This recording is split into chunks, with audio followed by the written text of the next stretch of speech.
Well, hi everyone, and welcome. It's the ICBA Daily News for Monday, October 23rd, 2023. I'm Jordan Bateman, VP Communications for ICBA. I'm going to give you the heads up today on some LNG proposals in Northern British Columbia, small business loan issues, and some apprentice numbers. Of course, for links to the sources, visit icbaindependent.ca. We can't post the media links here because of the Trudeau government's Foolish Online News Act, which is why you have to see my smiling face every day bringing you the news that's important to contractors, construction, responsible resource development, and all of us who support free enterprise in BC and Alberta. All right. First story, listen, it's time government got out of the way and let Indigenous-owned LNG plants like the Haisla Nation's Cedar LNG and the Nisga's, I almost said that wrong, Slissims. It's spelled KSI space LISIMS. We pronounce it Slissims. Proceed. These are two major plants kind of in northwestern British Columbia that have been proposed. Cedar LNG is actually a bit further ahead in the process as it has the environmental assessment certificate that Slissims has just applied for.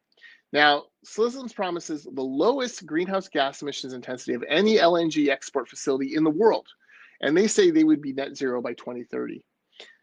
The infrastructure that would be built to support that project, including the electrical and natural gas transmission lines, will also enable more opportunities for clean energy growth in northwestern BC. So it'll be a net positive on that front as well. And here's the really great news for a construction association like ours.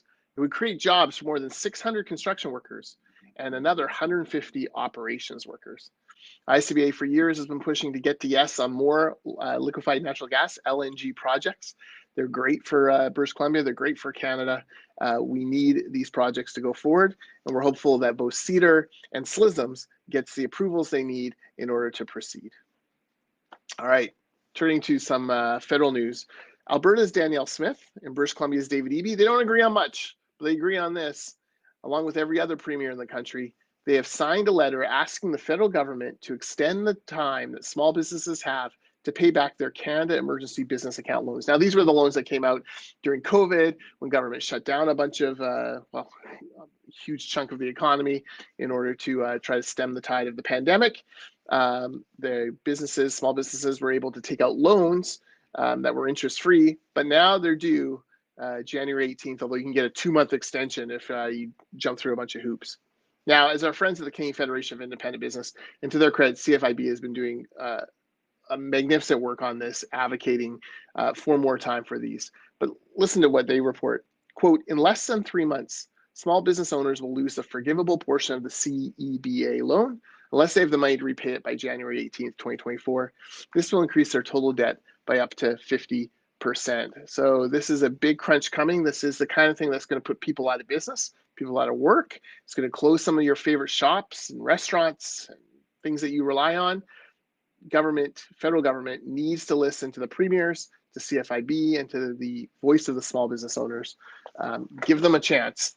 Extend the loan program by another year or two in order to allow them to make up the business. Something like only half of businesses have even reached their pre-pandemic levels of sales. That is not good enough to be able to handle this kind of debt load. All right, and finally, the Supply Post website has picked up on the success of ICBA's apprenticeship program and reported our news that ICBA is now the #1 sponsor of Indigenous apprentices in BC. In fact, we're not just #1 for Indigenous apprentices, we're #1 for all apprentices in all categories in BC. ICBA's total of 1,584 trades apprentices nearly doubles the second largest sponsor's 890 and more than triples third place's 508. We are far and away the single largest sponsor of apprentices in the province of British Columbia. And those are just the apprentices sponsored directly by ICBA. Our member companies, the open shop contractors who we represent, they sponsor more than 80% of all apprentices in the province. So that is outstanding news as we invest in the next generation of workers here in British Columbia. And I can tell you, ICBA Alberta now has the ability to sponsor apprentices there. So if you're in Alberta, you're looking to create an apprenticeship program at your company, or you need some help with the paperwork and all of that, please reach out to ICBA Alberta. They'd be happy to help you set that up. All right, that's it for today. We'll be back tomorrow with more news. Thanks, and I'll see you then.